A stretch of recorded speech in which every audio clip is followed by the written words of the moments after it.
Your resume is a marketing tool where you can show potential employers how your experience and skills connect to the requirements of a job.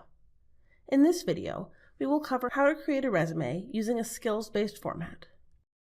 Before you begin to build your resume, you should have researched job requirements and duties for the jobs that you are interested in.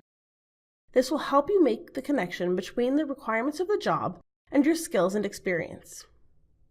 Next, identify your skills. This includes technical or industry-specific skills that you will have learned in your program, as well as essential transferable skills such as time management, problem solving, etc. that you will have learned at school, previous jobs, volunteer positions, and in everyday experiences. Now we can begin to build the resume. We will be working from the resume template included in the module. You don't need to use a template, especially if you're comfortable formatting documents, but a template can be useful if you need a starting point, and you can customize it to suit your needs. However you create your resume, make sure your formatting is consistent, simple, and professional. Avoid using graphics, multiple styles of bullets, or dark bars to highlight information. Use an 11 or 12 point and web-friendly font, such as Arial or Times New Roman. Your contact information should include your full name, your home address, your phone number, and email address. Don't include personal information such as your age, your date of birth, your marital status, your ethnicity, or your religion. Now write a brief profile of yourself as a potential employee. This should be a short summary of your qualifications and experience related to the job posting. It can be in point form or a paragraph. Include personal skills that you have that were requested in the job posting. For example, adaptable, innovative, quick learner, positive, etc. Next, write a longer point form summary of your qualifications. Highlight related professional skills and experiences that you have gained through your studies, work, and volunteer activities. List your computer skills and other technical skills relevant to your field. Do not list skills or knowledge that can't be supported by examples in later sections of your resume. Include transferable soft skills, such as communication, organization, problem solving, and teamwork, as well as any certifications that are required or considered an asset, such as first aid, WHMIS, or health and safety. Tailor skills for each position and organize them so that they reflect the job posting. Use keywords from the job posting and use the appropriate terms and language for the occupation. Include skills in the order they appear in the job posting, because that is a reflection of what the employer thinks is important. Next, we'll fill in the section on education.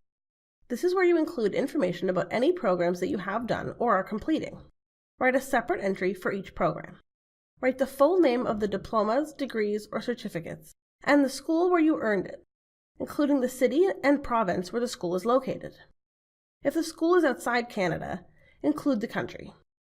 Add the year you completed the program, or the start year to present if you are still completing the program. If you had a high GPA, you can include this as well. This list should begin with your most recent education and work backwards. You can include high school on this list, but you should leave it off if you have completed any post-secondary program.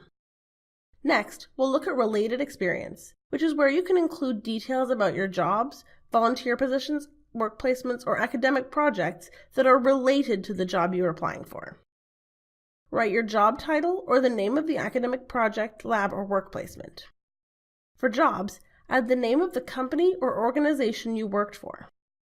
For academic experience, add the name of the program. Include the location and add the start and end date. For each job or project, describe your job responsibilities and accomplishments. Start with the responsibilities or accomplishments most relevant to the duties of the job you're applying for. When describing your experience, you should use accomplishment statements to show the impact you had in your role. Think about what you did and how those actions contributed to the role. You can find more information to help you write accomplishment statements later on in this module. Under Other Work Experience, add other work experience using the same format. The responsibilities and accomplishments that are most relevant to the duties of the job you're applying for should be at the top.